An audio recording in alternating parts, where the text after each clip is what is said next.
Good evening, everyone. I hope you're well.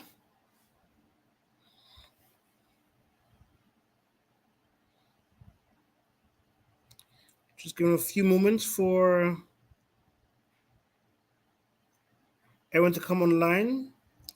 I see you, Isaac. I see you, Irose. Madam Patience. Are we starting now? We're just waiting for everyone to come online and then we'll begin.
Oh, sorry. Can you hear me?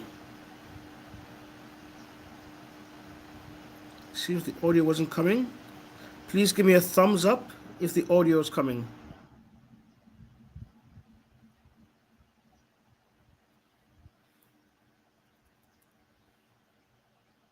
Okay, perfect. Thank you. Thank you. So I was just saying, so my name is Isaac Aqua. I'm from the Innovation Spark. You can see the logo behind. Or also, if you look down, you see the logo appearing in the feed at the bottom of your screen. So we're on multiple channels: LinkedIn, YouTube, Instagram, Twitter. So you can follow us there for you to stay in tune of different information that we put out. Okay, but now that you can hear me, let's not delay any longer. The people who come later would just have to follow. Thank you, John.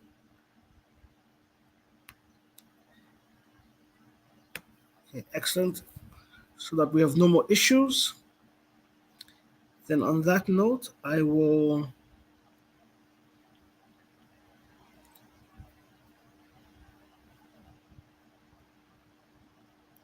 begin our presentation.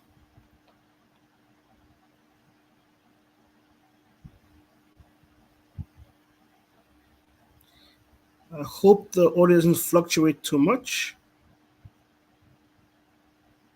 I see one person saying it's fluctuating. I'm hoping and I pray it remains steady.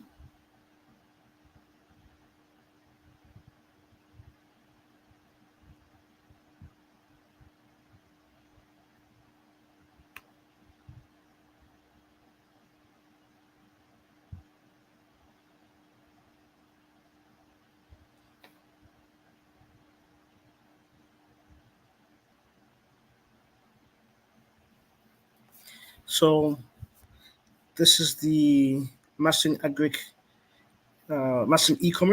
by SMEDAN. So SMEDAN, the Small and Medium Enterprise Development Agency of Nigeria, have asked the Innovation Spark to do some training online, and we're happy to have you here to conduct this training and spread the message and the power of e-commerce. Firstly, for all of you, they've taken a brave step for being here. So I really, I'm proud and happy of all of you looking to boost your business from wherever it is to a higher level using e-commerce. Digital commerce is the future, or not even the future, it's the now, but it's going to be more of the future. We're all using our phones or laptops to watch this program. I'm sure a lot of you have bought things online from whether it's GG or Conga, or even from someone selling things on WhatsApp or Instagram. And now the question is, how can you take advantage of these digital mediums and make sales for yourself? And that's what today's session is going to be all about. So before we dive in deep, I just want to share a little bit about myself. So my name is Isaac Newton Aqua. I work for the International Trade Center, but I've also worked for lots of different organizations. Done consulting for the UN, for tech companies like IoT, for the Ghana Innovation Hub, which is World Bank funded. I've worked on in TV. I've done things with YALI, the Young African Leadership Initiative, working with UK and Austria and lots of other places. But for the sake of today, I will let you know that I've worked a lot in e-commerce, um, training both different individuals and startups, as well as also training the trainers, which involves training people who have a large audience, whether it's a university, an agency like SMEDAN or NAPC, the Export Promotion Authority.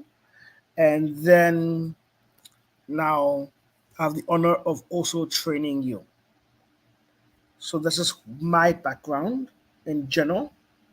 Um, I've done a lot of work with startups. This is some training I delivered to startups a couple years back, and they all went on to win awards, $10,000 checks that they are showing off from the back. I've worked a lot with different agencies. So this is in Ghana, where I'm based currently, working with the Ghana Export Promotion Authority. So they're the equivalent of NEPC in but Nigeria, but for Ghana. So with them, I work on their corporate strategy on how they can actually, as a whole entity, export more. And then I've also worked with lots of different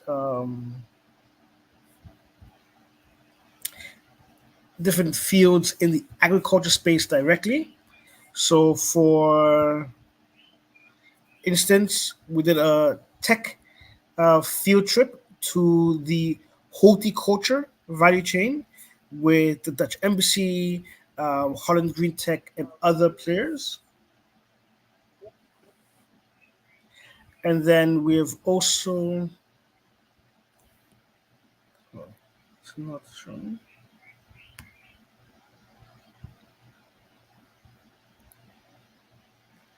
Sorry, 1 second. I'm just checking something.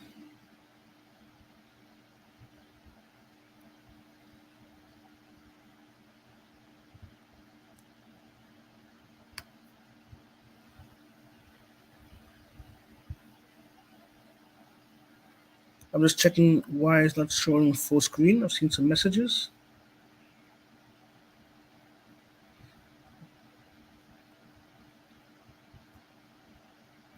Let me stop my camera and present. Camera.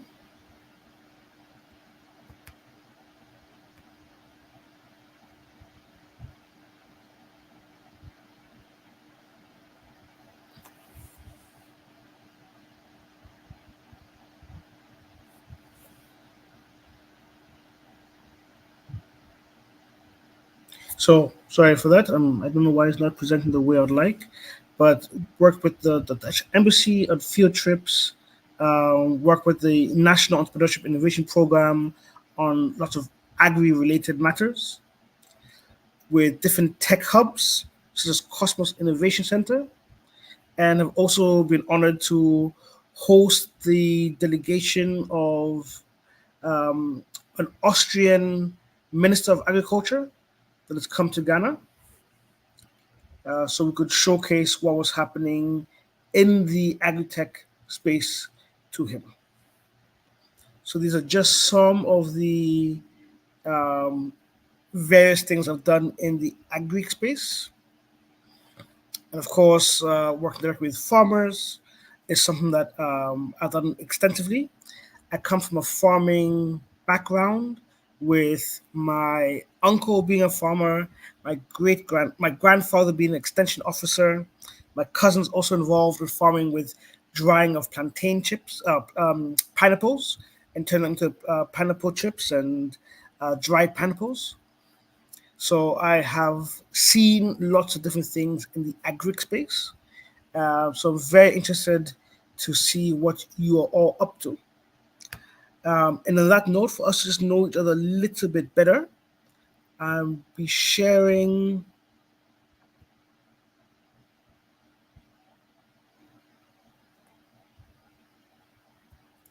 a link for you to be able to join and just let us know who you are. I've shared about myself, but I also love to know who you are.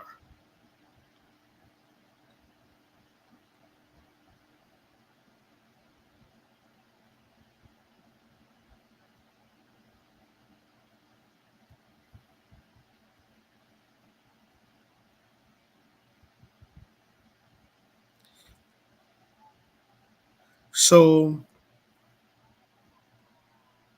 the site is called Slido. And if you go to slido.com and you put in this code, 1897548, you'll be able to enter. Or alternatively, you can scan the QR code on the top left corner to enter Slido. Once you do, you'll be able to answer the question, what state are you in?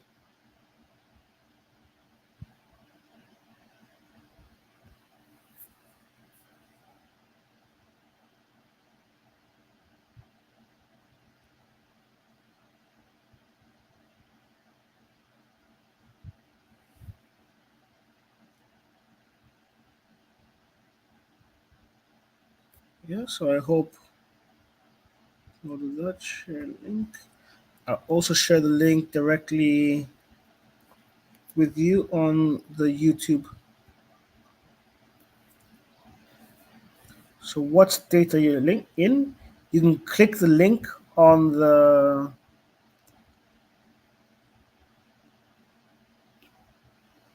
chat to the app as well to take you directly there. I have three quick questions I want to ask us.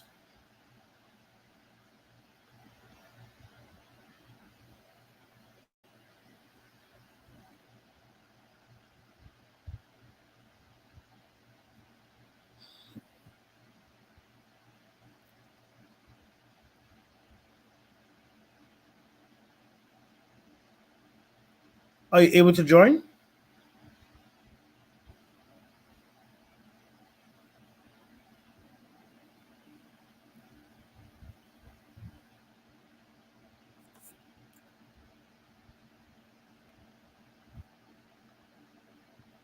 You can click the link. So I see, thank you. Someone's managed to join in, Lagos State. You can click the link on the chat where I put in apps from Slido.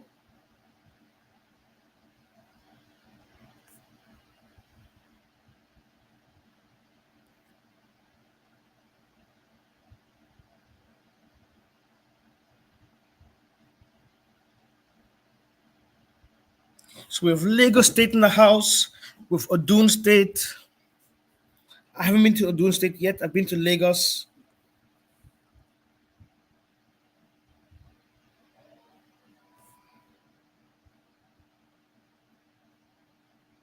We have more people from Lagos, Delta State as well.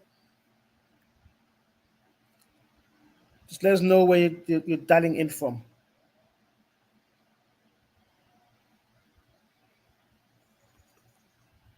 Ekiti State.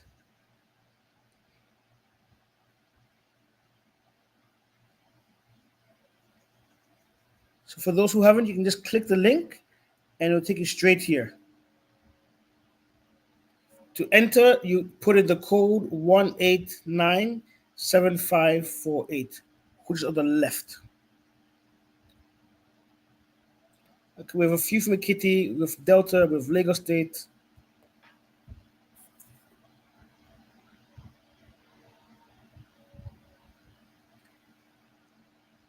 Akwa Ibom, Edo. So you can see we have people from different states. I really like this. So we're showing you really people from across Nigeria are on this call. Just before we go further, I would encourage you to like. If you press the like button, and also you can share directly with anybody who you think should be on this call to help them with their agribusiness and how to expand it. So you see the like button, you click the like button and then share the link. Use a share link to send to anybody who you believe should be on this call that's not here yet.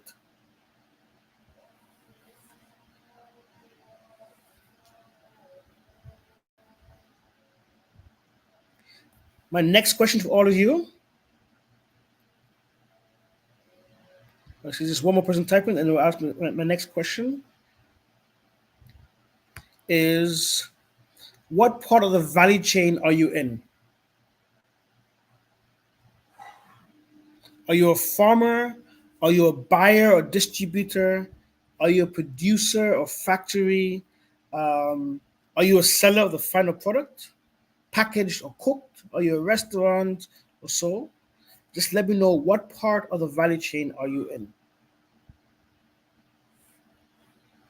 We need the code again. 1 second. I'll share the code in the chat.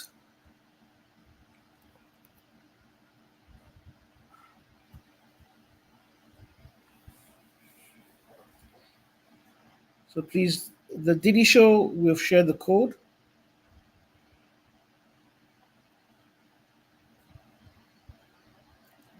So the majority of people as farmers, or some producers, people in the factory side.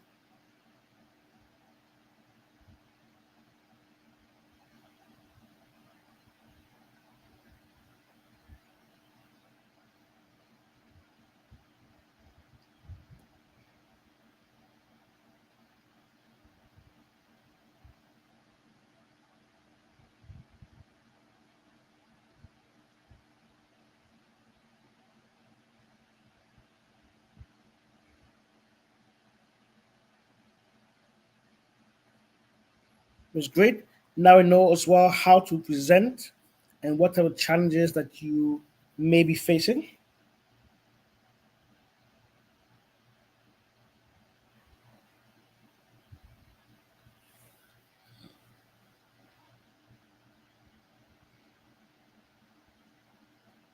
Oh, we have some other. For those that have typed other, please also just share in the chat, what is the other you're in? Okay, we have a lot more people in the producer factory side. Okay.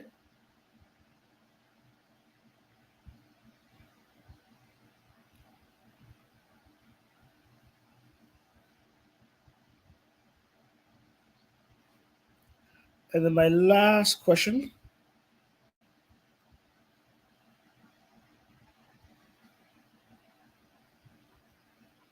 you just type, what is the biggest challenge when it comes to e-commerce?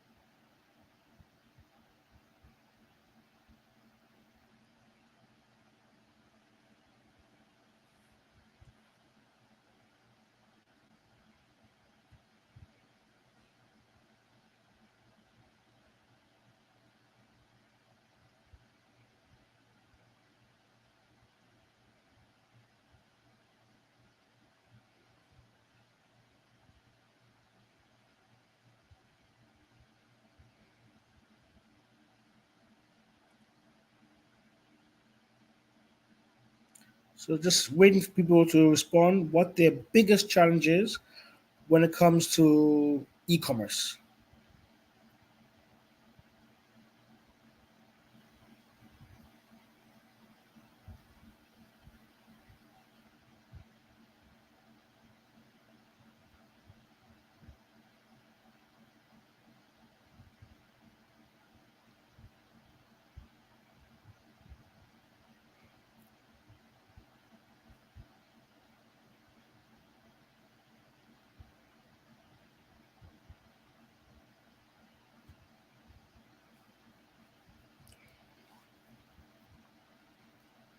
What was there? Thank you for your answers. Thank you for your answers.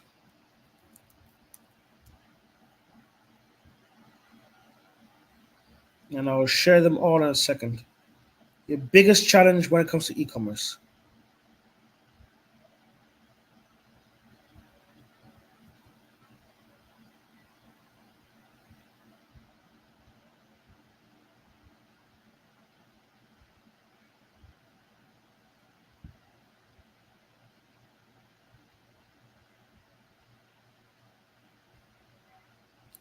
Okay, so if you joined and is that answer, then please you can answer that. I see some questions, and then afterwards it will take you to the last question.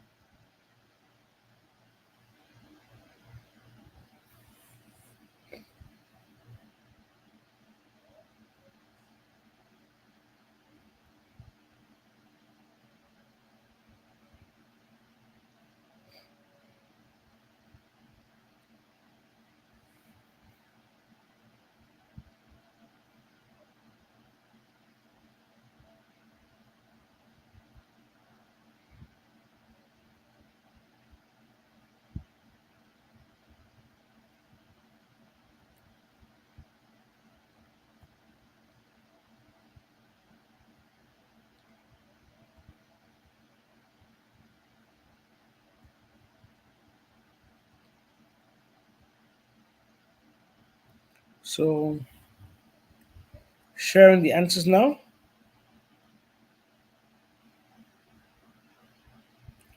Inadequate network and power is a communication. So that's I guess um, you can't connect to MTN, and also there's very little power on the field.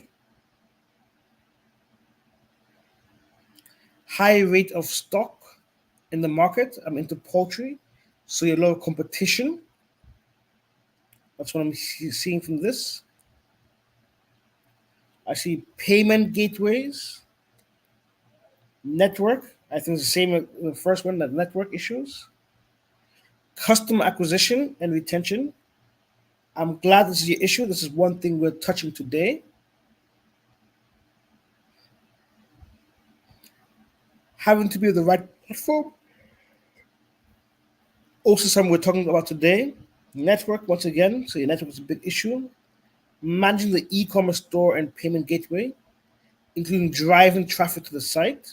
We'll talk about driving traffic today and tomorrow. Inadequate capital. We'll talk a little bit about that on Wednesday. Funding, delivery, buyer's preference. And bias preference is exactly what we're touching on today.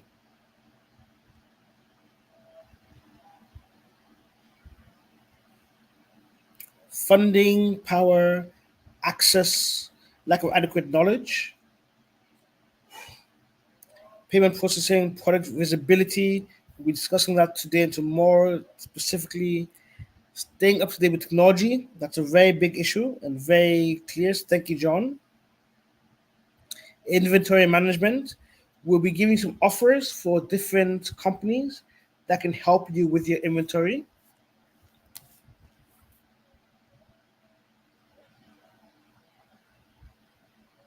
Thank you all for these answers, and I'm hoping it also helps you see that you're not alone in your struggles. There are other people who are having the same issues with like you, lack of adequate knowledge. I'm sure many people have this issue of high rate of stock in the market. That there's lots of the same products in the market, so there's competition. People aren't buying from you, things like that.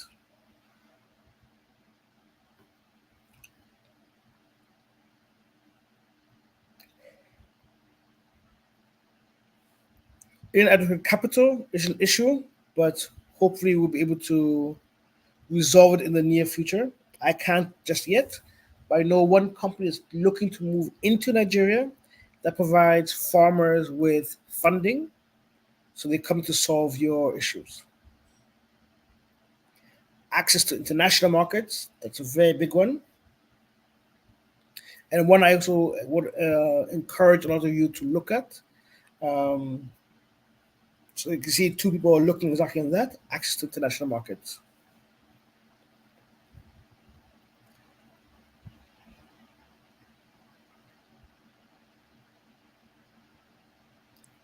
So just from the top, you can see the various states that people are coming from. Ekiti and Lagos State seem to be the most, but we have Delta, Adu, Akwa Ibom, Ondo, and others as well. Where a lot of people who are producing or have factories, so they're putting out not raw goods, but goods that have been refined and worked upon. Getting their supplies from farmers or other people, and then also producing. We also have a lot of farmers, and now it's tied, who we have in the house.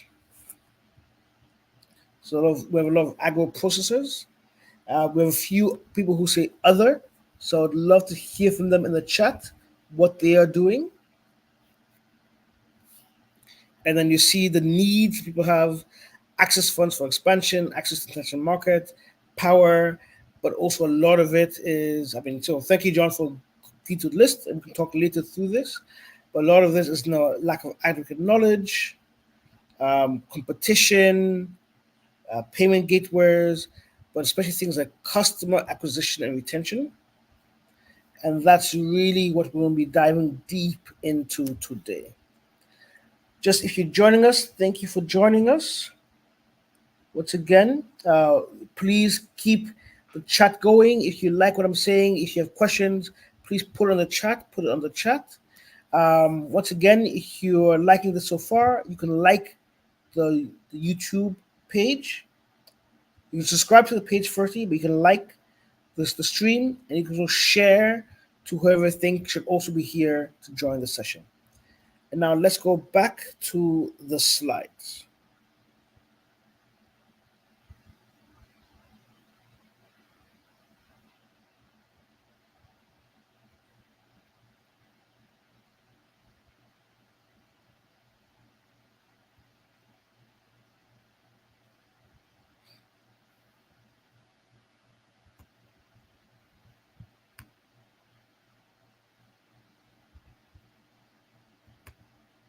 For those joining us late,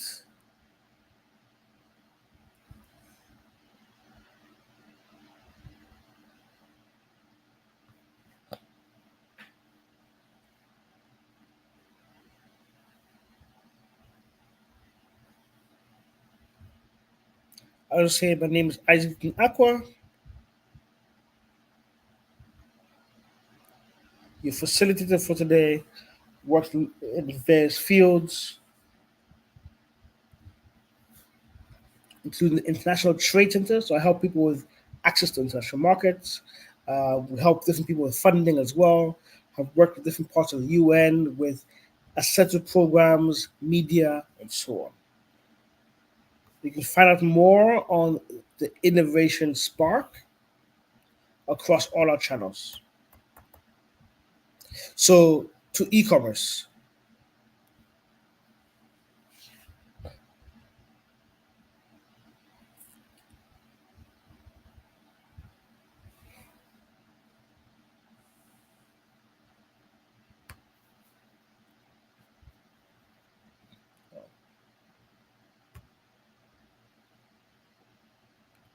just seeing the slides aren't updating the way I'd like. Just give me a moment. Okay, perfect. So window shopping. In the past, window shopping was literally walking down the street and looking at things and items in the window of the shops, whether it's in malls or the high streets. But today, window shopping really refers to buying things online. And I'm stating this because more and more of purchases are being bought directly from mobile phones and laptops than they are from people physically going out and buying things. People are discovering and buying things through these means. So it's important that we also um, go and grow with the times of how people are doing things. The classic battle is between Uber and Bolt. So you have these two giants that have changed the way we look at buying things.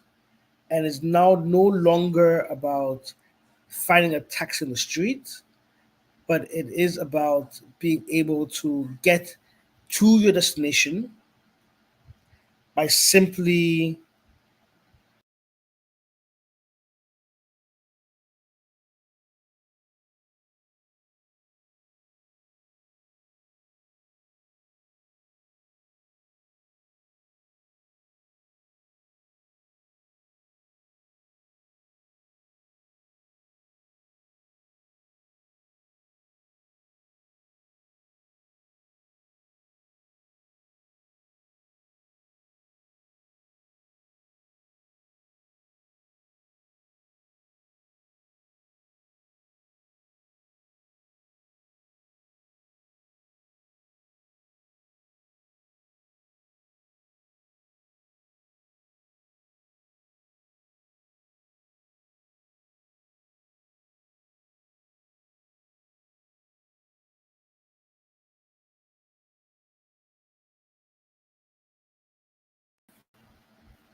Hello? So I see some people can't hear me.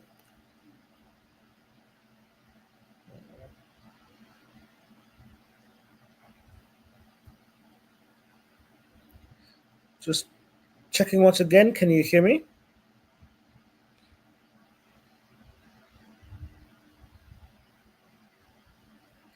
People can't hear anything. Hello? Hello?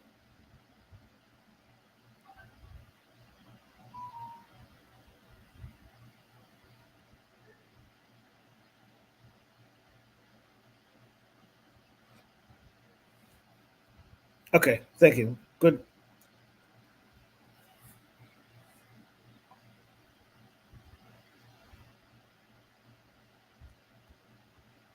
I'm sorry about the fluctuations with the audio. So,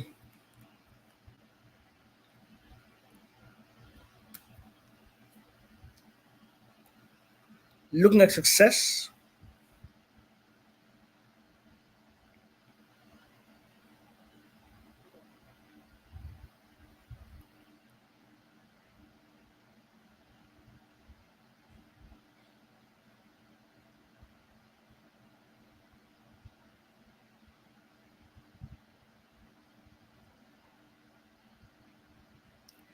Okay, so I'm seeing the audio. Let me try to present again.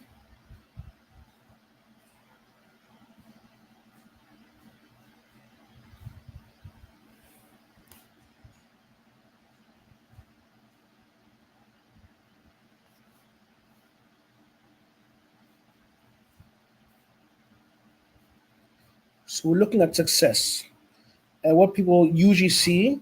Um, so thank you for confirmation that you can hear me. Thank you, thank you. What people see as success is just the final product,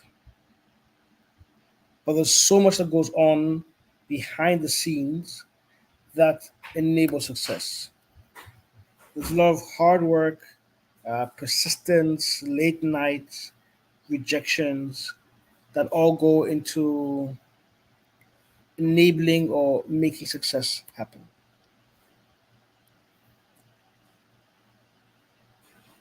And I'm stating this because your journey with e commerce will require a lot of extra work.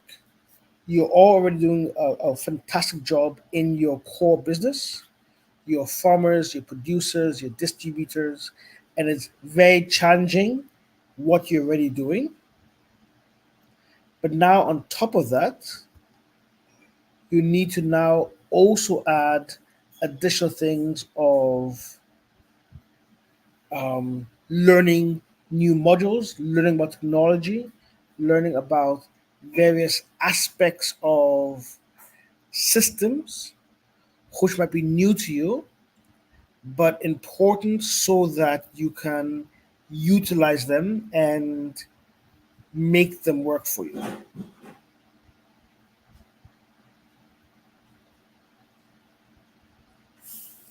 And with that, I'm talking about understanding how to use e commerce and the benefits that it can provide.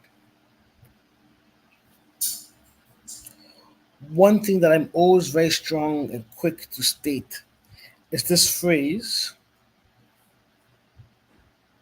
where fear kills more business than failure.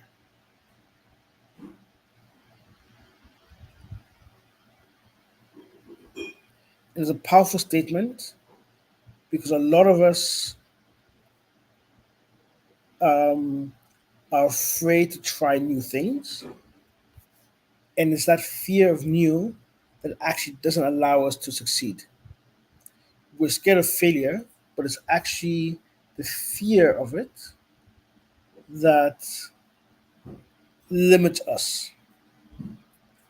Fear kills more businesses than failure. And today's session is for us to think, look and think ahead.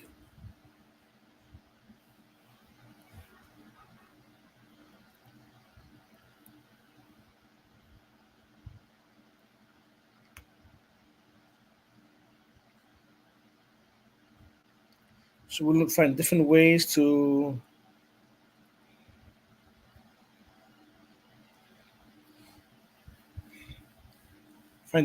really think ahead so we are not afraid and can make the most out of what we have. As I said, you're really doing a fantastic job with your own business. Now, how can you not be afraid of the e-commerce and enable that to help you get ahead? Which would mean learning some tech and learning some digitalization.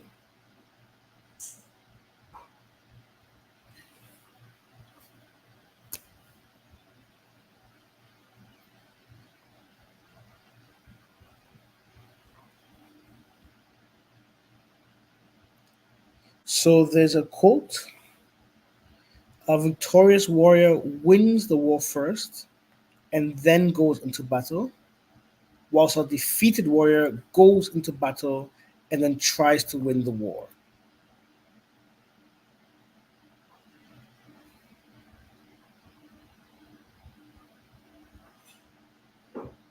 And this quote is very important, It's a quote from a Chinese philosopher and general, but it talks about being prepared. Talks about making sure we have what we need to succeed before we go off and try to do things. So today's session is giving you the keys of e-commerce. I won't be able to give you everything. We're looking at different things, including the business model canvas, which is a one-page business plan.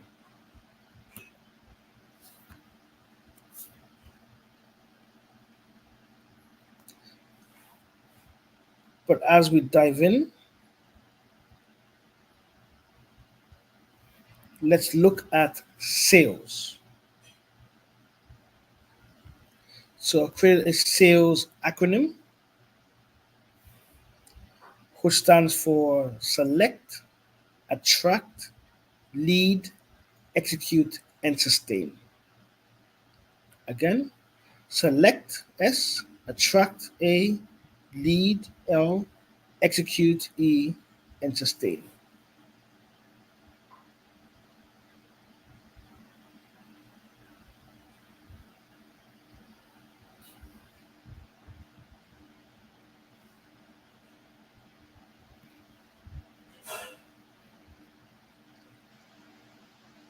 Okay.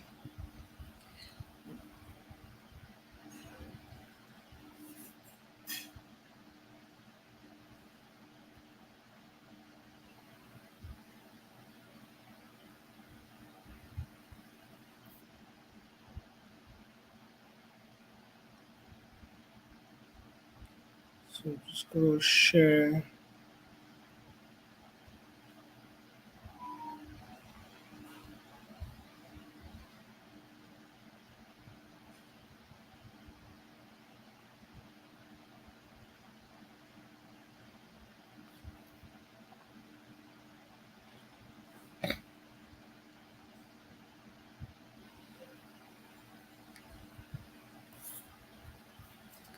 So going back in case you missed the acronym,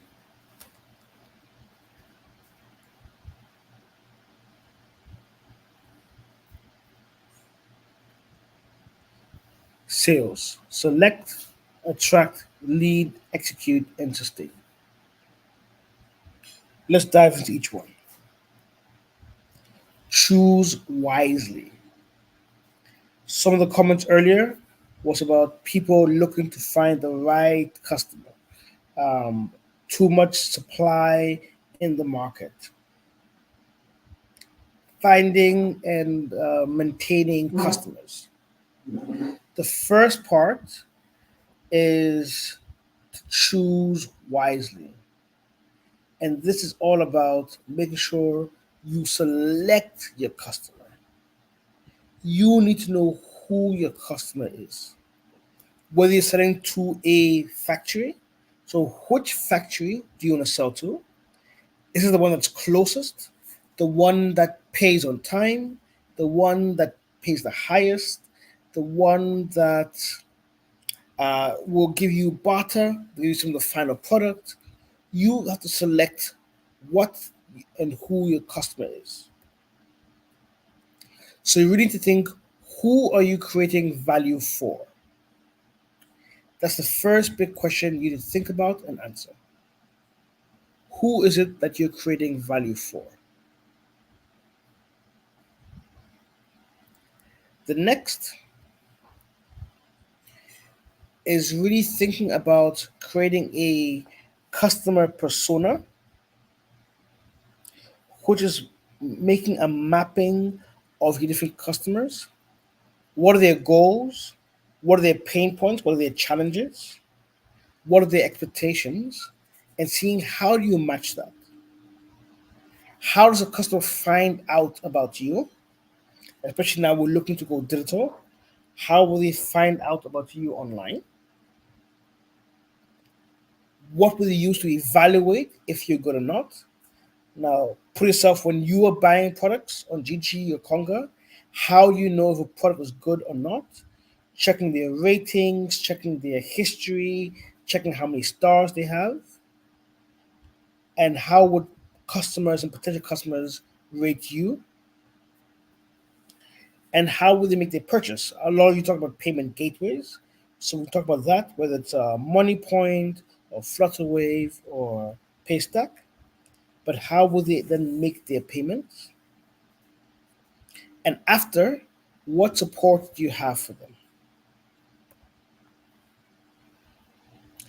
An example I love to share is KFC. Although KFC does just chicken and chips, they have created different packages for different people. You have one for singles. If you're going alone to KFC just to buy something, they will sell you a Streetwise 2 or suggest Streetwise 2 for you. If you're going as a couple on a date or with your friend, they'll say Streetwise 5. And if you're buying something for the family to take home to eat with the whole family, they'll ask you for the family treat package. How are you differentiating and making your packages for your different customers? Next up is attract. How do you attract your customers to buy from you? You've now decided to select which one or who you're targeting, who your customer is, but now how do you attract them? So there are two main ways of attracting customers, and this is with e-commerce in mind. So there's inbound marketing, and that's when customers come into your inbox, DM for price, direct message for price, for example, on Instagram or WhatsApp. So people will come to you. And the other side is outbound. How are you building awareness to customers where you bring your message to them?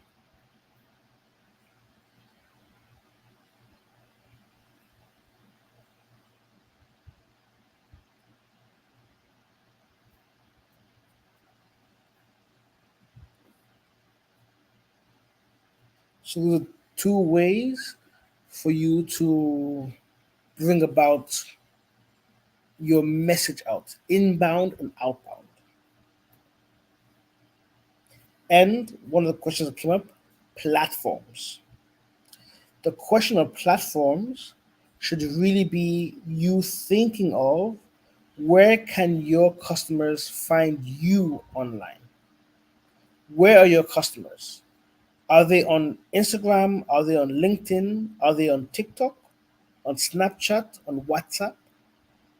So making sure you understand what platforms they can find you, and then making sure you are on those platforms.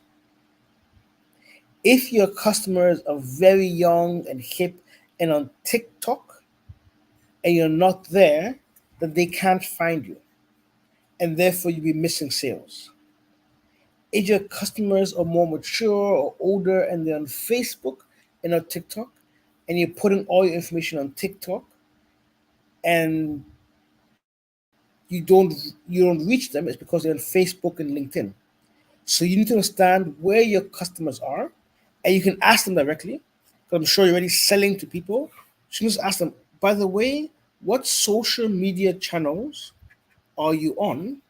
So you know what channels you need to be on as a business.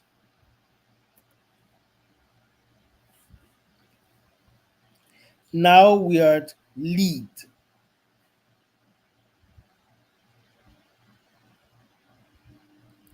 So you've selected who you want to sell to. You've attracted them to come to you. Now they're a potential lead. You need to understand what is the buyer behavior of this customer.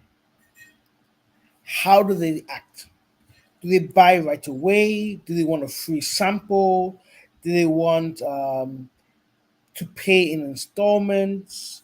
Do they want to compare you to other buyers? You understand how this buyer acts. Do they have seasons they buy in?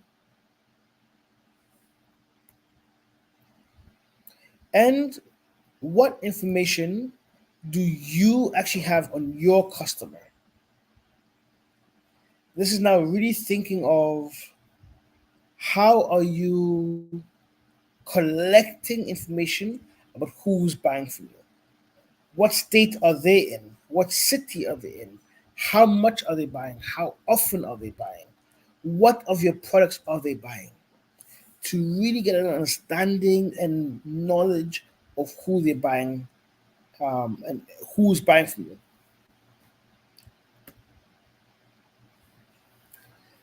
There's a formula called ATAR, which talks about awareness, trial, availability, and repeat. Awareness, trial, availability, and repeat. So, what they're talking about here is first, people even need to know, need to be aware that you exist and you have something to offer. Then they need to be able to try it. That's the trial. Whether it's they're buying it for full price or you're giving them a free sample. Consider suya. When you go to buy suya, they'll often give you a small piece for you to try. That is the trial. That's the for you to taste to make sure yes, this suya is good. I like it. Then you need to have availability. People need to to be able to buy from you. And then you need to convince them with your quality of product and quality of service that they should be coming back and buy from you time and time again. That's this model of ATA. So, what is the buy behavior of your customers?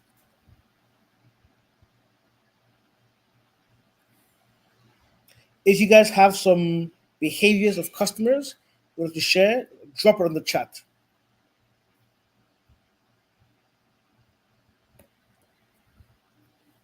Now, the next one is one of the most important ones: execute. There's a saying, a phrase, always be closing. How do you execute?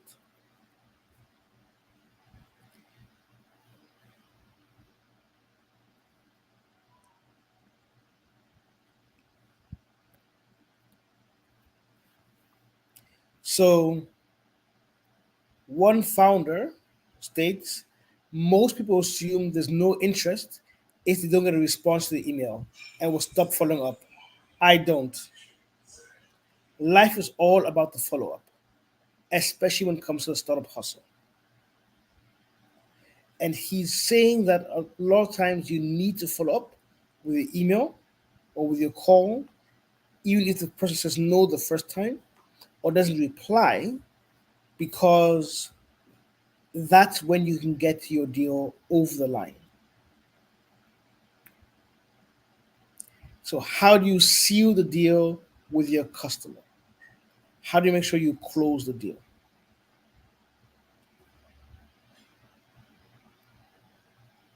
That's what execution is all about. And then, lastly, sustain, which talks about keeping your customer. We can go back to the questions, and one of them was retention of customers. How do you make sure you retain your customers? It starts with actually knowing how do you know your customers are satisfied. And this is often a key thing that people don't do. They're very often only interested in selling So we've sold our product, but then they don't actually make sure that the customers are happy with the products they've sold. They don't check in with the customer. They don't send an email or call to find out if they like the product, if they're using it well. So you don't even know if the customer is satisfied. You don't know if it's because the taste is different or the size is too big. They want a small package because they're only a bachelor, or the size is too small. They need family size, and they don't take the time to listen to the customer and ensure customer satisfaction. So the customer then walks away. Very important. How do you encourage a customer to refer you? A referral from a satisfied customer is better than marketing than you could even do, because their network, their friends, their family, their community trust them. So if they go and say, no, you need to buy from Bethel Viva Foundation or from Gloria Chris, then that recommendation from them is more valuable than any advert you can put up online. So, how do you encourage your customers to refer you? Also, an interesting question is, how do you get your customers to buy more?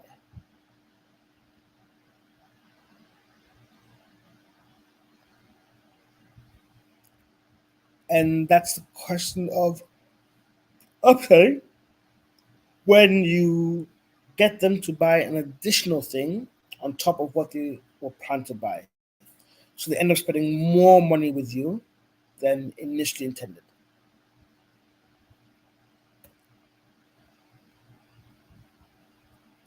So this looks really at the value proposition, the connection between the market and the product fit. Right? And for some of you, this is the first time you've seen this box. I'll be sharing the slides, but we're really looking on one hand here, what are you giving us value? What are your products and services that you're offering? And looking on the other side here about your customers. What do your customers want? And really understanding how the two come together will ensure that there's satisfaction, there's sales, there'll be less competitors because you understand the market and you're providing the market with exactly what it wants and how it wants it. So therefore, people will continue to keep coming to you. And that's how you make sustainable long-term profits.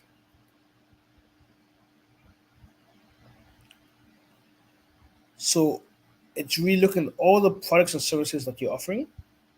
Um, whether it's the nice packaging, whether it's the high quality, you have your SON license, you have your NAFDAC, so you're registered, you have your own distribution, so you can get to many shops across the region, right? And you're looking at what the customer is trying to do, known as customer jobs. What are they trying to do? And you're really seeing how you match what they're looking for and what you're able to provide together. What pains are challenges. So what challenges does the customer have? And what pains are you able to remove? And the more the left box and the right circle match, the better and more sustainable the business will be. And e-commerce can be a lot, right? I like to refer to it as blind people touching an elephant. And this is where, depending on where you're coming from, you will see things differently. For a blind person, if they're touching an elephant tusk, they think the elephant is a spear. For others, if they're touching the trunk is a snake, or touching the stomach is a wall. But you have to bring the whole thing together to really understand what e-commerce is. And to do that, actually, before we get into that, there's another thing to be aware of, which are the three hats, I like to call it. So when you're an entrepreneur, which all of us are here, you realize you're wearing multiple hats. But even to color these hats and name them, you have a technical hat, so to be good at what you're doing, the practicalities of what you're doing. You have to have the managerial hat. You go from your technical ability to being able to manage people and processes, accounting, finance, and all the others. And now also the entrepreneur hat of thinking for the future, forecasting, seeing what your business could look like in 5 years' time.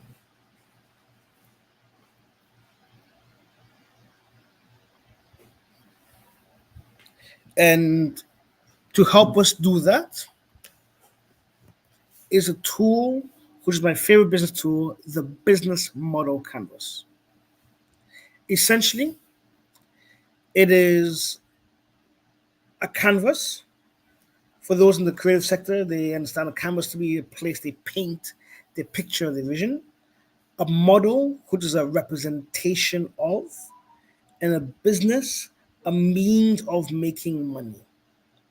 So it's a representation of the way you like to make money onto a canvas that just helps you see the whole business on one page. Right? So the definition is that a business model canvas is a strategic management and lean startup template for developing new or documenting existing business models. It's a visual chart with elements describing a firm's or product's value proposition, infrastructure, customers, and finances. So it's visual, it shows the business model you're using, and it's meant to be strategic.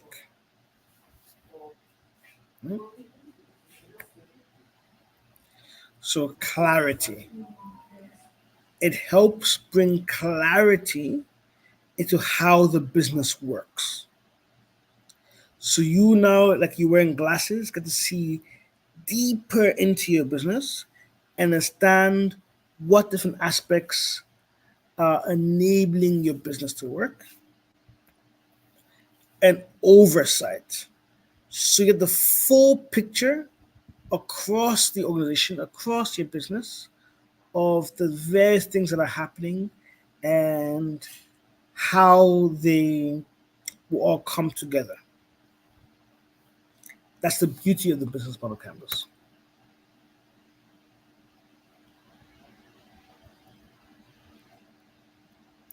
So, the second best scientist, Albert Einstein, said imagination is more important than knowledge.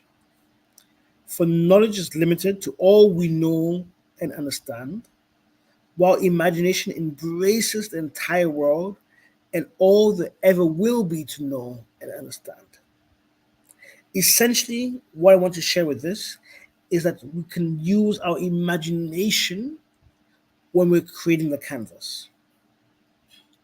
And the canvas and using the imagination allows us to unlock and think of new ways and new things of doing things that we haven't thought of before.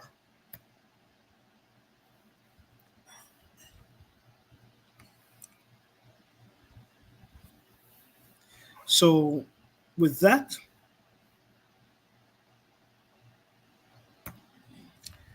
the business model canvas has 9 boxes, with the center box being about value, right? And this looks at the heart of the matter of what is the value, what is the benefit, what is the amazing thing that you are doing? As a farmer, is it the freshness of your crops, the size of them, the organic nature that you're not using pesticides or fertilizers, or you're using the right pesticides, the right fertilizers, so it's still healthy? What is the value of what that you're doing? Second main box on the canvas is the customer. Who are you doing this to and for? You remember we're going to select, attract, and have our leads. But now this is you putting this all down into one document. Then we're looking at channel. What channel, by what means are you conveying this value to your customer? How are you getting them to find you? Your inbound marketing, your outbound marketing. What social media channel are you on? Aligned to where your customers are. Customer relationship. We talk about knowing your customer. We talk about checking if they're satisfied with the product. This is all part of the customer relationship. How do you stay in touch with your customer? How do you get to find out about them? How do you share information with them? That's all customer relationship. Then on the other side, we have key activity. What are the main things that you need to do to get your business to work? Followed by key resources. What are the key things that you need to have in order for your business to work? Partners. Who can help you across your business to make it a success? And of course, you then look at your costs. Where are your costs coming from? And how big are your costs? As well as your revenue. Where do you make your money from? And how much money are you making? See, with this already, there are lots of different things you can do right away. By looking at the relationship of cost and revenue, even whether you have already started your business or you're now starting, you can work out if you're going to be profitable or when you're going to be profitable. Or we have high cost this month, so we're going to make a loss, but then next month we're going to make a return. So you can see your profit margins, your profit and loss by looking at the relationship of how your costs come in. Are they steady costs or do you have variable costs that go up and down according to the season? Farming season, you are spending a lot of money and you only make your revenue during the harvest season, right? So you need to understand then how much I spend during the farming season, how much I will make back during the harvest, and seeing there's a balance. You can see there's an activity to do and resources and how they lead to your costs.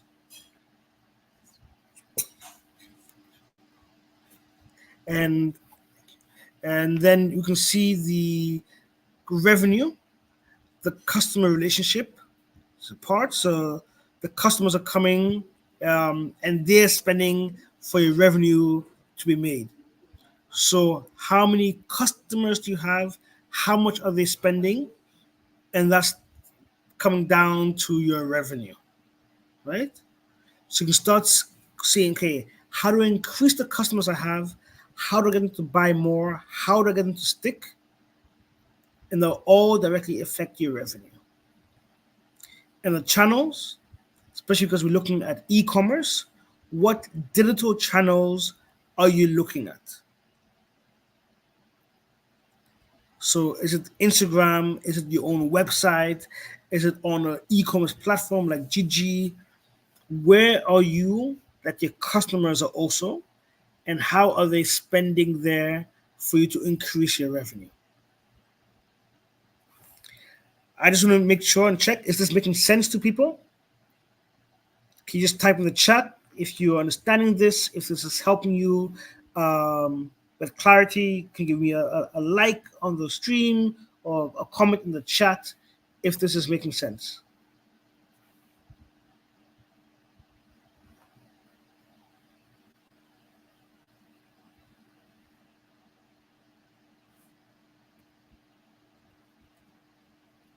Just give us a few seconds to see the comments and feedback. Okay, excellent, excellent. Thank you, thank you, thank you.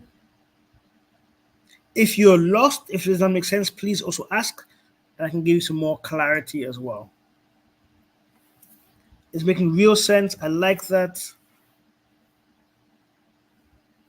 Perfect.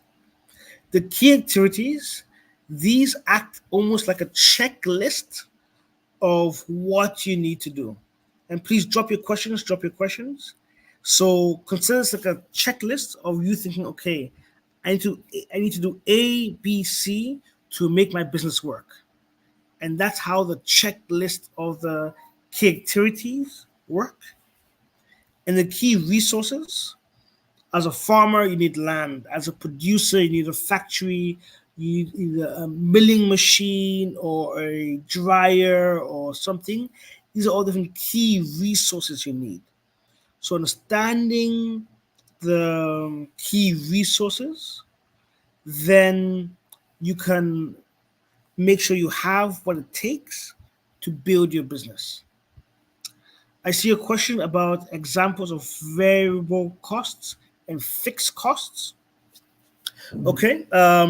As we have a lot of farmers in here, I'm thinking, for example, some farmers would rent land. So every month they need to pay 50,000 naira to the land, to the owner of the land for the land. Let's say, I'm just using an example, please. It could be higher, it could be lower, depending on where you are. But it's a fixed cost that stays the same every month, whether they pay it monthly or quarterly or in a year or they pay for 5 years. But it's a fixed cost that stays the same. But variable cost, for example, is that during the harvest season, they might go out and hire laborers to come and work the fields and help them till the land or harvest the crops. And that's a variable cost because maybe one season they only use 1 acre of land, so they get 3 laborers. Next season they have 5 acres, they need more laborers.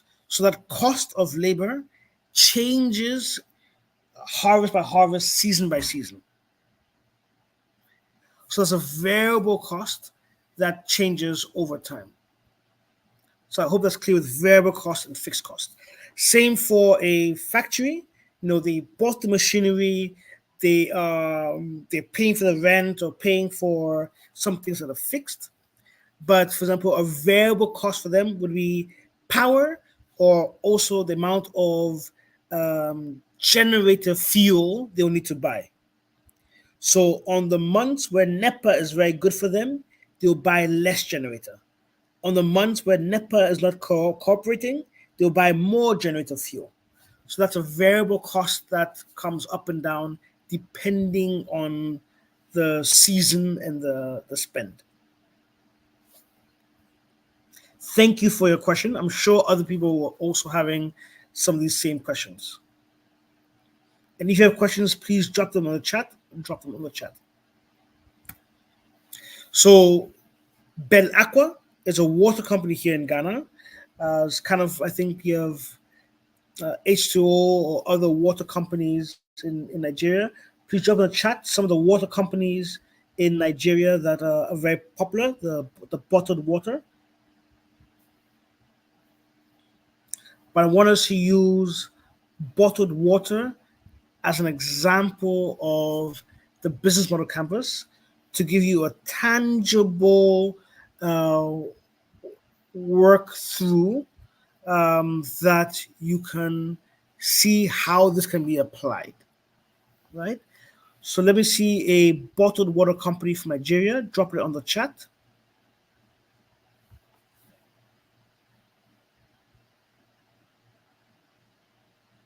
Swan Waters, thank you. So I'll use Swan Waters. for this example. So this is the business model canvas. Let's start in the middle. So Swan Waters, or Faro Bottled Water, thank you. They provide you with bottled water, right? Aquadana, I think that's the last one I had when I was in Lagos last. So they provide you with portable, safe, clean drinking water. These are some of the value propositions that they provide you with. It's portable, it's safe, it's clean, it's multiple use. You can use the bottle for multiple things. You can refill it, you can close it. Rather than the sachets, you can only have to use it once. The customer segment, and for water is one of the few things where it's universal, that everybody, no matter how high up in society you are, or base of the pyramid, or in the village or the big city, everybody is drinking water, right? It's one of the few products that has this. But even then, you have directly individuals, you have families, you have it for offices, you have it for conferences, you have it for churches. So they create different segments of people who are using the water. Then the channels, how do they get the portable, clean, safe drinking water to the segments? You have people selling it in the streets, the hawkers. You have people who are selling it from corner stores. You have it in the big shops like Spa. You have the water filters that are delivered to offices for people to drink there. You have water um, in restaurants and bars for people to buy. So these are all different ways of getting water to these customer segments. They stay in touch in different ways. For some people, you can reorder. So for restaurants, you can reorder and they'll deliver water to you.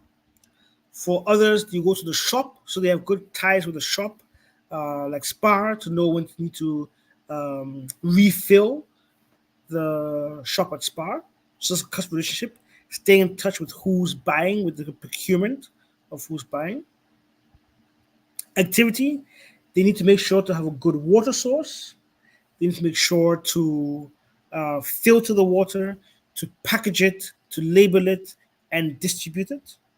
So you can imagine they have a factory with a water filter, with a bottling machine, with a labeling machine, and they have different trucks. Their partners could actually be a trucking company. So maybe they focus on the water and say, you know what, we'll find a distributor to move our water for us. That could be a partner.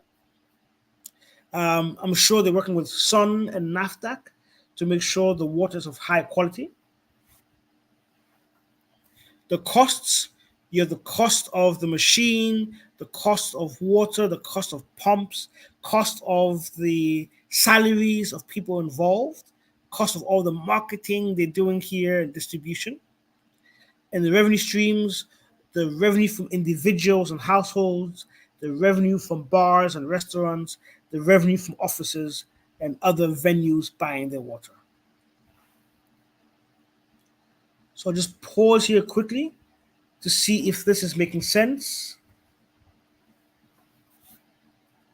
Once again, please, if it's making sense, let me see it. Let me see it.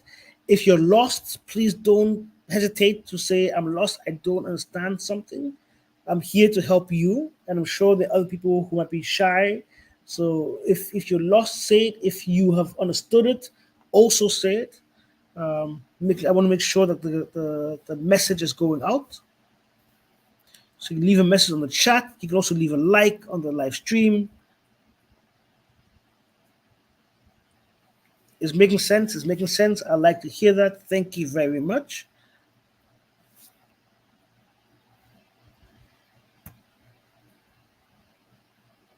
Once again, let me know if there are any questions.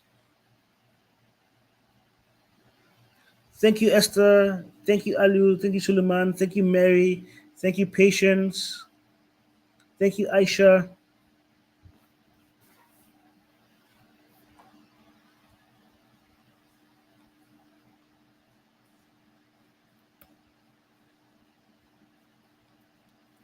So I'm just giving you another view now of, thank you, Charity, as well, of the business model canvas. So you see the value proposition is like the gift you're giving, the channel is the truck, the delivery method, the customer, the people or offices, revenue stream, the money coming in, the till machine, your costs, you're making your calculation of costs, key partners of who are you married to for business, the activities, the work that you're doing, the resources, the tools that you have. And of course, the customization, the hearts. So my customization here is directly asking if it's making sense and seeing where people have questions or not.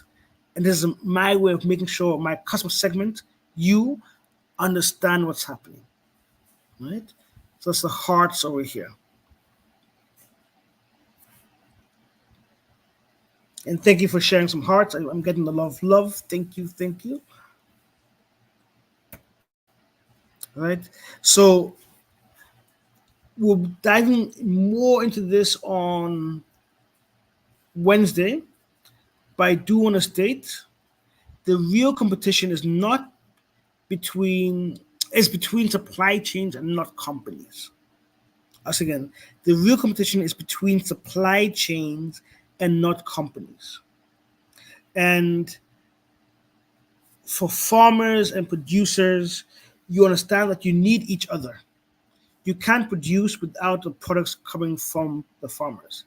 And farmers, after your whole season of hard work, getting the right seeds, the right fertilizers, tilling the land, checking it day after day after day, you cannot succeed unless you have buyers such as the people from factories to buy from you. And it's that complete supply chain all the way down to the customer is who you the real competition is about. It's your complete supply chain against someone else's complete supply chain. And that's what you need to make sure you have right. And this is just a way to show the different things affecting your business. The bargaining power of suppliers, the bargaining power of buyers, the threats of substitutes, the threats of new entrants, and other people in the industry already. One person mentioned poultry, that they're in the poultry industry. So if you're in poultry and you have 500 birds and your neighbor has 1,000 birds, then the challenge is they're possibly able to sell their birds for cheaper because they have more. You have substitutes that people, maybe you're doing chicken, but someone else is doing guinea fowl. So that's a different type of bird that's a substitute to yours. New entrants, people see there's a lot of money in the poultry industry. So they come up and set up and also build poultry in the same town that you're in. So now you have more poultry to compete against. Suppliers, these are now people who supply the industry. Think of your soya bean, your maize, your vaccination for your birds. And if they have a strong power, they can raise the price by saying, oh, as of tomorrow, soybean price is going up by 50%. And there's nothing you can do about it. And then you have to buy and either bear the cost or add the cost onto your final cost. And your buyers, I guess in the market, the person was talking about, it was crowded. So yes, maybe your buyers can select who they want to buy the chickens from. They have no need to buy directly from you. So say, okay, today we'll buy from this person, tomorrow we'll buy from that person. So they have strong power to decide whether they buy or not. And these are all some factors that affect your business and your supply chain in your business. It's important to know, and what you need to think of is how can you use e-commerce to overcome some of these challenges. With strong branding, new entrants will be scared to enter because everybody knows, oh, there's Isaac Chicken. And Isaac Chicken is the most popular chicken online, so why even enter? With strong branding, you will talk about why chicken is the best white meat to have. So people who sell guinea fowl and other things can't enter because there is it's hard to enter because people's minds have been set that it has to be chicken. I don't want anything else.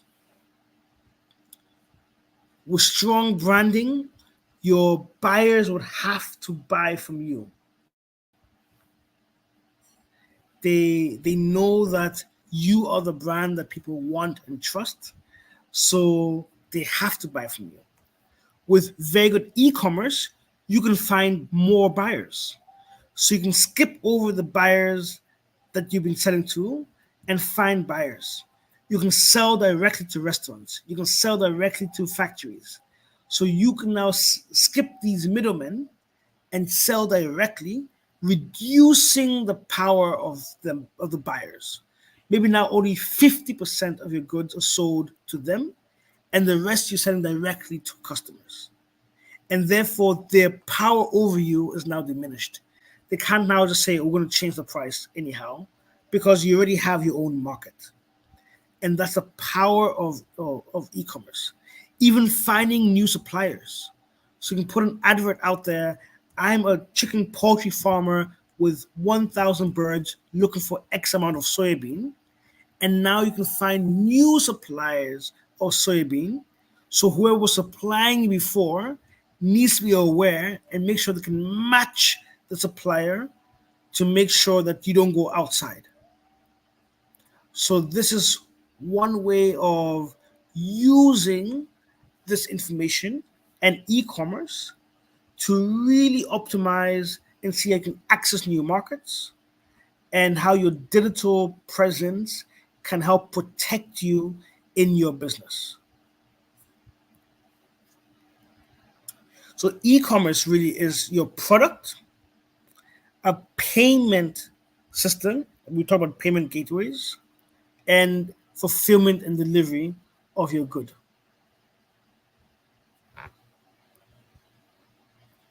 And we talk about understanding the customer, what they're trying to do, what gains, what happiness they're looking for, what pains they have, what issues they have.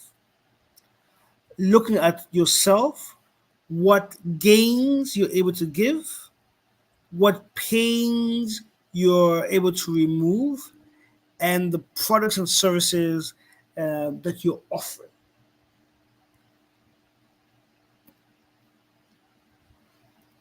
Right? We're closing shortly, but before I want to mention the 7 P's of sales. So you have your product or your service. What is it that you're offering? The price you're offering this at, the place that people can buy it, now including online, your e-commerce,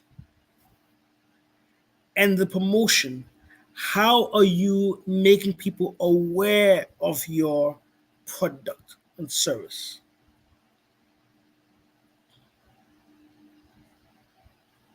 Now, your people are very important. Not just you, but all your people. From the cleaner in your factory to your laborer that comes to help you with your farm, all the way. Are they applying the right method? Are you doing things properly? All your people impact your final product. Your process, and this is something I want to strongly stress on, your process. You need to make sure you have a good process of how you do things, and then finding the physical evidence, right? If you're growing corn, let me see your corn, right? If you're growing tomatoes, let me see how your tomatoes are. If you're packaging, let me see the final package. Is it canned?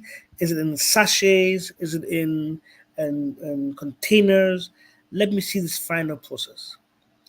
You need to look at these 7 P's and ensure you have them all at the right level.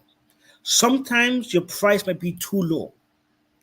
And I know it sounds crazy because a lot of people compete on price, but also sometimes price is what shows quality. So having too low a price means your thing is not quality, and that's why you're trying to drop your price. Of course, you need to understand your market and your buyer, but some things that I just want to share. But these are 7 things that you need to look at when it comes to the 7 P's. And then lastly, looking at the customer journey. So you have both positive and negative experience the customer could have, from the awareness, consideration, purchase, retention, and advocacy. And realize the purchase is only somewhere in the middle. Before all of that, you have your marketing, you have your testimonials, you have your branding, and that's when now the payment comes in. And afterwards, you're doing your delivery and your customer relationship. All this front part here is pre-payment, whilst the other part here is all done post-payment.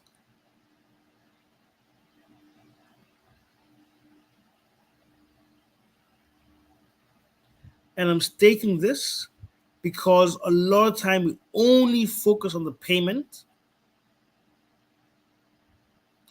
and there's a lot more than just payment. So e-commerce, although looking to make money, touches on all these other elements as well.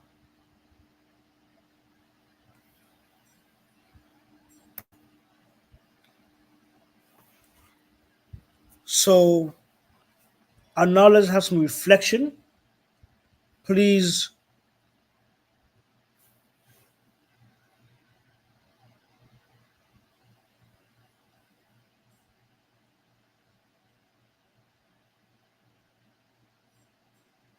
so please, if you have your mic on, um, I would ask you to turn it off so I can focus. But now as you look at the reflection,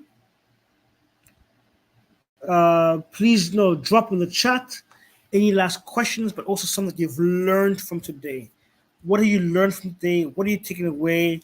What, especially now from the e-commerce side, are you going to be doing differently? What do you think you've been empowered to do and have some clarity on?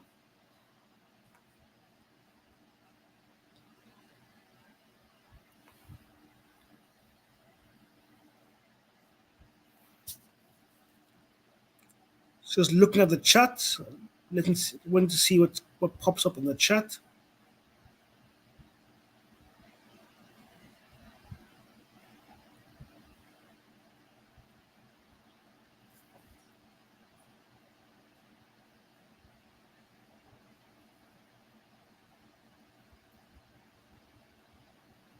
So Peter, Esther, what have you learned? Comfort, what have you learned? Mohammed, Mary, Christian, Zuari, Aisha, Olu, Charity, I'm calling you guys out. Patience, what have you learned in today's session? And please, there are many others. There are many, many others. I can't call all names. But if you're here, let us know. What have you learned? What do you feel empowered to do? What questions do you still have?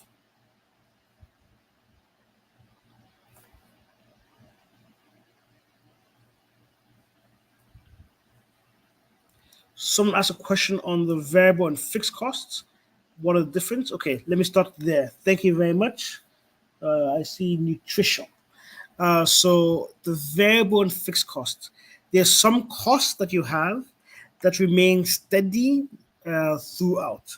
So something like rent, they will tell you the rate of rent, whether it's for land for your factory or land for your farm, is 10,000 a month. So every month you know you're paying this amount. Will you pay for the whole year upfront or month on month? But that's like a fixed cost. No matter how much of the land you use, you're paying for the full land. A variable cost, let's say, might be labor. You might have a few labor that is fixed, that you have them every month they're there, but you might have other labor that when it comes to harvest period, you would hire people to help you harvest. So only for that month, your staff numbers go up, and then after the month, it goes down again. Or things like fuel for the generator. Normally, NEPA will be there, but when NEPA is not working, you have to use your generator. So the amount of fuel you use is a variable cost. It changes over time. So I hope that's clear. Okay, so some people have learned about the 7 Ps. Uh, E-commerce as business is broadened. So let me end the slide here.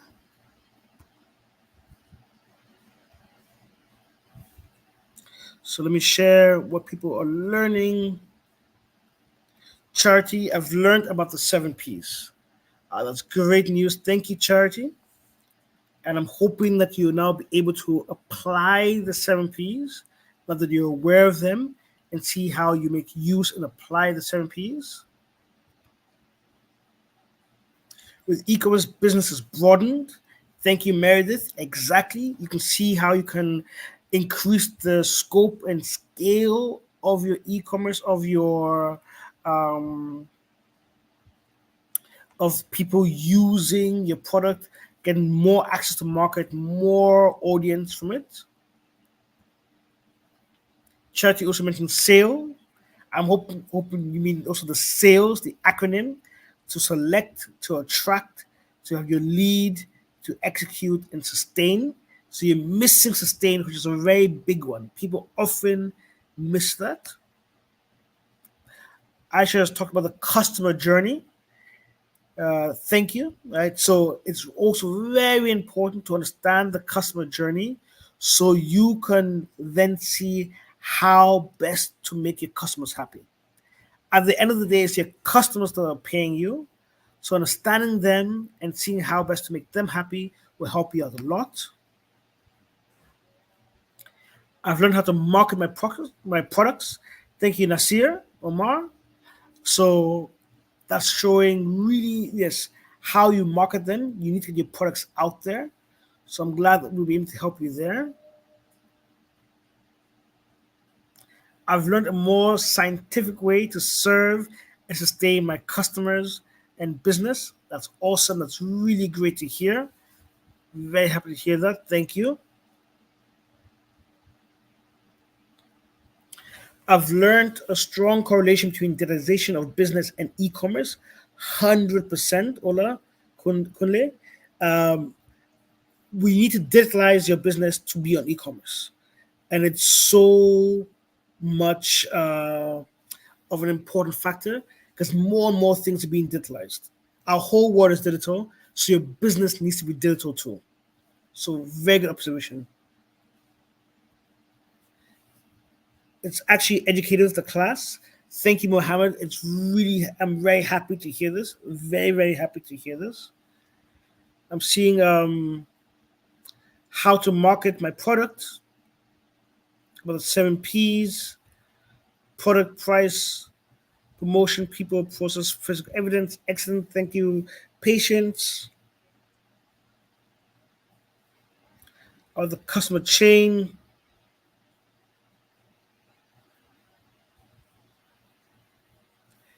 I learned how to use a business, make use of the business model canvas and the power of imagination. Thank you so much. And that's what I really hope everybody has gotten, the business model canvas. I'll be really, really happy if that's a key learning um, that comes out, the business model canvas. Learn how to market my product and have a solid audience. I'm loving everything I'm hearing. Please, so if you've enjoyed the class, 3 things I would love to get from you. Please like the YouTube link. Please subscribe to this YouTube.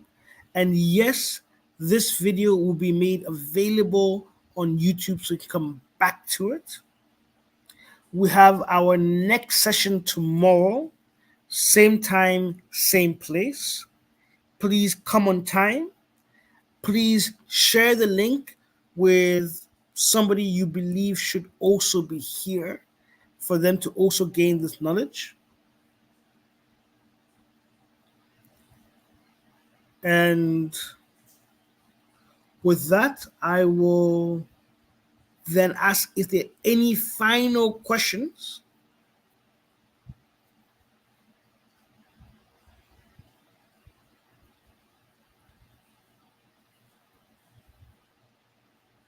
Let me know if there are any final questions. We did the variable cost and fixed costs.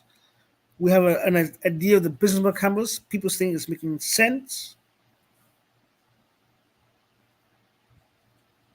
Okay, to summarize the business model canvas, the business model canvas essentially is a one-page business plan.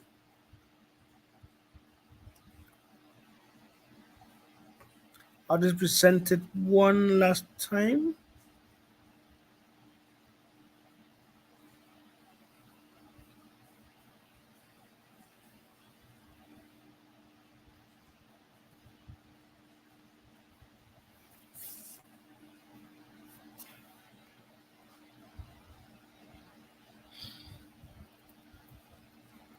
So 1 second. Just remove a comment.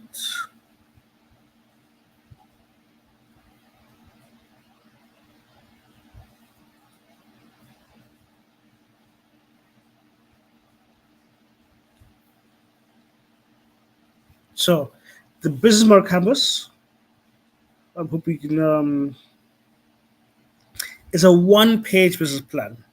It allows you to have all the major things you need to do for your business, understanding what is it that you're doing. That's what the value proposition.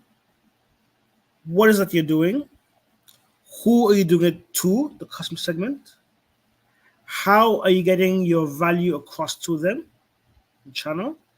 How are you staying in touch with them? What's the relationship of understanding the customer, of upselling the customer, getting the customer to do referrals? All of that is from the customer relationships. What key activities are you up to? Do you need to do? What key resources do you need to have? What business marriages are you getting yourself involved in that can help you across your business?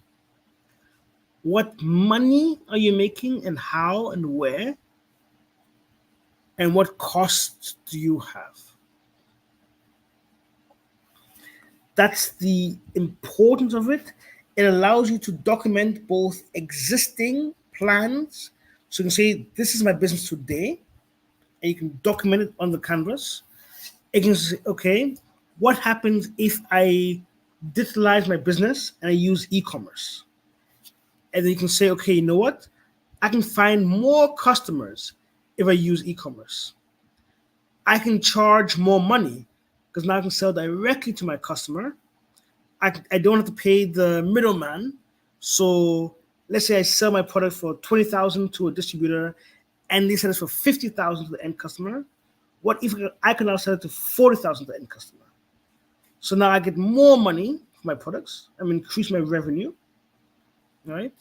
Um, I'm spending more money now on advertising on social media. And you can work out, is the spending I'm doing on advertising worth the revenue I'm getting in sales? So even before you start, you can see, am I making more revenue than my costs?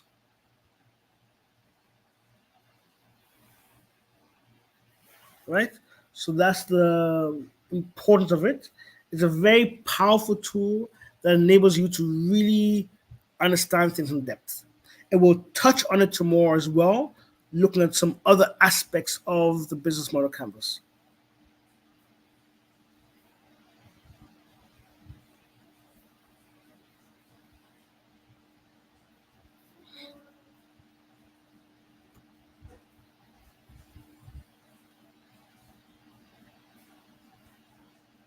So just going back to the last comment, how you can manage multiple customers.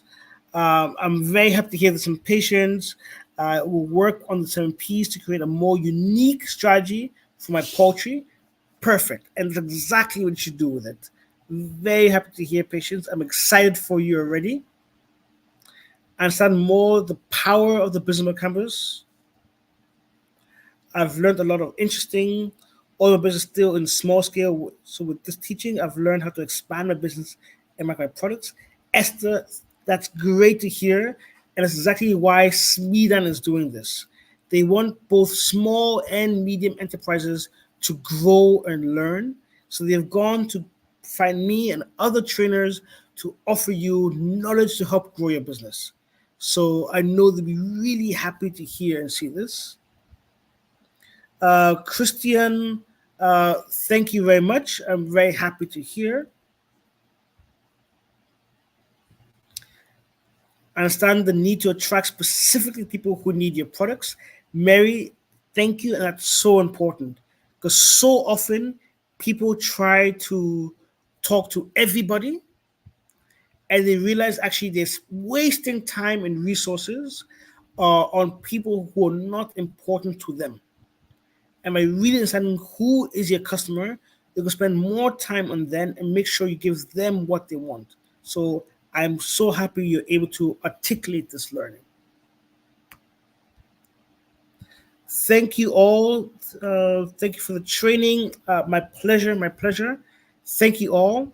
Please, once again, I'll say, please like this live stream. So it's on YouTube. So just go and like it. If you haven't, please subscribe to this channel.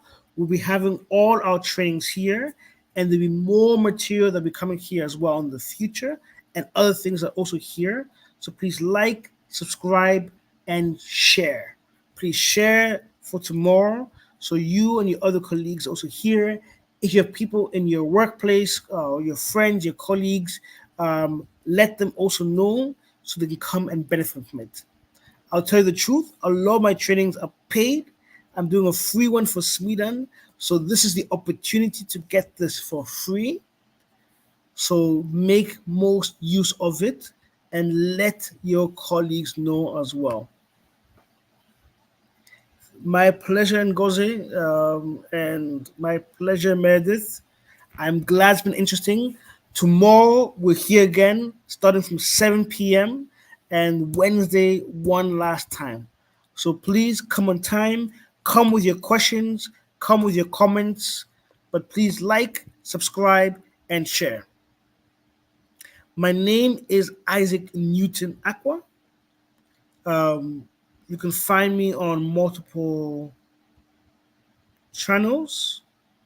Let me once again share my screen.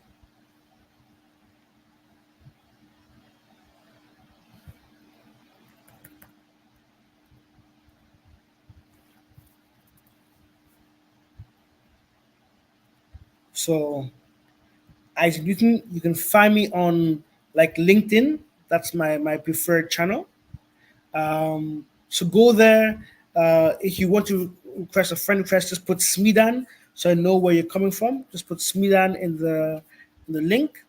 The Innovation Spark, we're on multiple social media channels: LinkedIn, Instagram, Facebook, YouTube, Spotify, Twitter. So if you like what you're seeing here, please do follow us. We have a lot more things to also be putting out and sharing with you. And with that, I'll say good night. I'll see you tomorrow, same time, same place.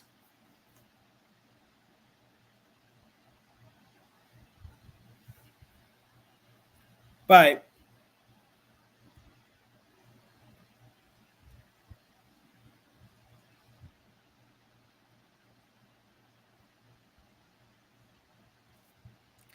With that, Aisha, bye everyone. Thank you, Comfort. I'm glad it was interesting, educational.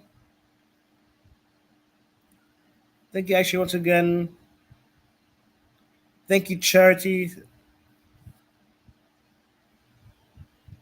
Thank you, Meredith. Thank you, Alu. Thank you, Nutrition, as I'm seeing your name as.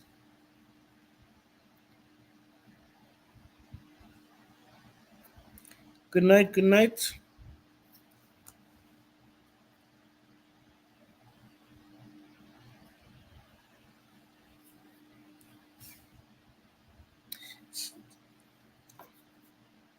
It's my name, Isaac Newton Aqua, all channels.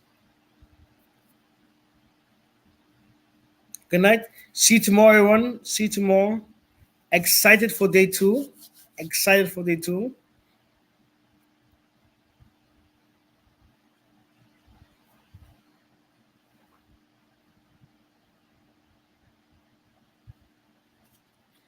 Thank you. A pleasure to hear.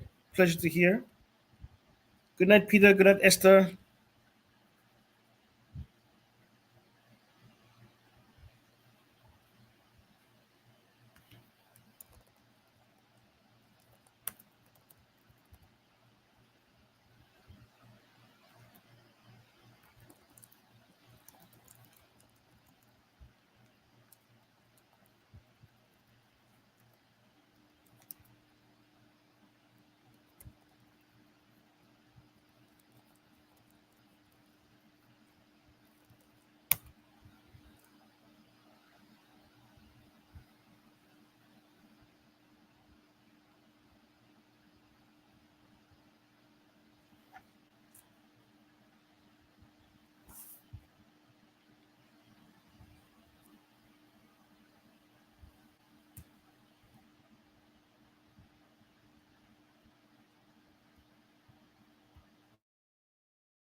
My final thing: like, subscribe, share.